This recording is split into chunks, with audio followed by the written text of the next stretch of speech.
What's up? What's going on? How you doing, man? Can you see me? I cannot. It's me. Bro, happy Sunday. How you doing? I'm alright working. I got caught up making samples. We've been interviewing a bunch of athletes, singers, innovators for the past few months just to talk about what Mm-hmm. they're doing in their 20s. So Mm-hmm. you are actually the first person in your 20s that we've decided to interview. And that was a really good conscious decision that Michael and I made because we're really impressed with everything that you've been able to create for yourself in your 20s. It's been really, really remarkable, paving the way for designers, not just in Chicago, but further than that. And the whole point of In Their 20s, this web series, is to talk about what all these influential people were doing in their 20s to help give advice for the next people in line. So first question we got for you is what originally got you into designing? I always say it's always been in me, but I think what sparked it was in high school. I took a class, clothing construction, following up behind this girl I had liked, and I naturally was like rushing through the work, and my teacher noticed that I was like naturally good at sewing. And I think I made my first pair of like pajama pants for my best friend, and then I gave them to her. She was like so excited. So I like fell in love with the feeling of creating something from scratch and giving it to people and making them feel good. So I say like, yeah, the high school, that first pair, like the pants I made, the first garments, what really got me like, whoa, this is dope. So you started with obviously that first piece, and then Yeah. you created this giant brand today. So how did you initially begin to brand yourself, and what was your original vision? And did you stick with that, or did you adapt and try different things? Now that I'm older, I've been, really trying to figure out what I've been trying to communicate. And I think the mission of, spreading like just being different and individuality has been constant, but my overall ethos for the brand hasn't. It's been something I just was like, you know what, I'm gonna just throw paint at the wall and whatever sticks, will stick. Because that's kind of like how I learned design in general. Like when I finally went to like college for it, and one of my teachers, that's something that she said stuck with me. One of my professors was like, we're gonna do a bunch of designs, like don't think about it, and then narrow down from the bunch, and then over time it'll become something greater. So I kind of took that same approach to design. So let me do a bunch of things. Let me do customs. Let me work with kind of like mini collaborations with people that want to do certain things with pieces. And I just started picking up skills and learning what I was good at, learning what cuts I like doing. And, just over time, just started developing. Now I'm more focused on just the message that I'm spreading and what I'm trying to communicate through garments. So it's been like, learning as I go. When you got started, when you found what you really want to do, how did you start to like let everyone else know, this is my message? I haven't actually.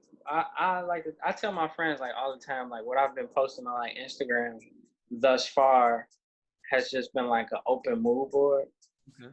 and it's going to make sense because I actually haven't like I tried to drop a brand, but I feel like it was a little premature, so I ended the brand, and now going into fall, it'll make more sense. But I just been just open, just sharing, showing what I could do, basically.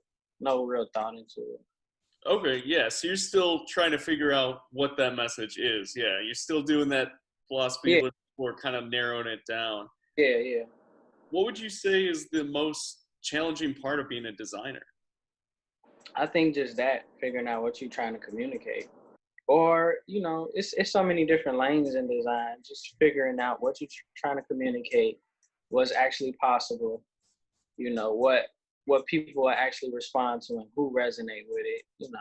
I think that's probably the most difficult thing, finding yourself within the craft, and really trying to like focus on you instead of like focusing on trying to separate yourself.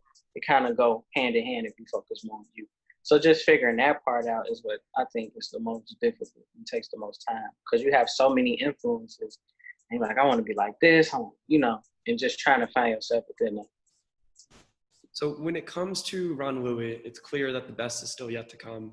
But I mean, we can't not look at your resume and just all those things that you've already done, man. So if you had to pick one of the proudest career moments of your 20s, what would that be? Um, Man, probably more recent. I was gonna say I taught a class with children at Marwin Institute that was like super fulfilling. I love like teaching the youth about like showing them that it's possible. I did like a raffle for those Air Force One Glacier Air Force Ones and was helping people like pay their rent through donations and stuff like that. We're just raffling off the shoes. So that was something I really was like proud of so far. Like super. So our last question for you now, what is one thing you wish you knew when you started out as a designer? And then also, what's the best advice you have for new up and coming designers? Something I wish I knew. Oh, like again, just really being yourself and being fearless. I wish I knew like it was okay to just like, I mean, I would do it, but like really knew like, nah, just be yourself. Like it'll work out if you really focus on doing things that you want to do instead of trying to like please everyone because it's impossible. And then advice, probably the same thing. Find yourself within the craft, find your purpose, because once you figure out your message and purpose, it makes everything else easier. Branding wise, who you collaborate with, the pieces you put out, because you could do anything, but it's like, what do you want to be, known for, or what are you trying to communicate, and who is it for? Just knowing that starts with you on the inside and resonating with yourself within your design.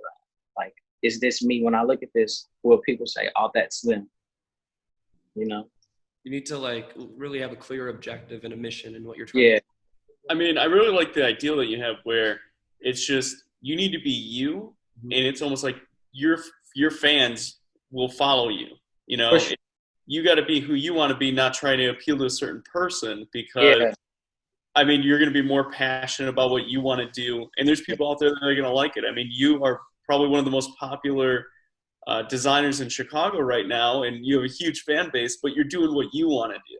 For sure. You're like what you're passionate for. So I think it's amazing. It feels amazing. It's more lighter. That's why I don't be too crazy and stressed about stuff. 'Cause I'm literally just being myself. Like I say, it's easy, Well, Ron, again, we really appreciate you taking the time to speak with us For today. sure, anytime. Thanks.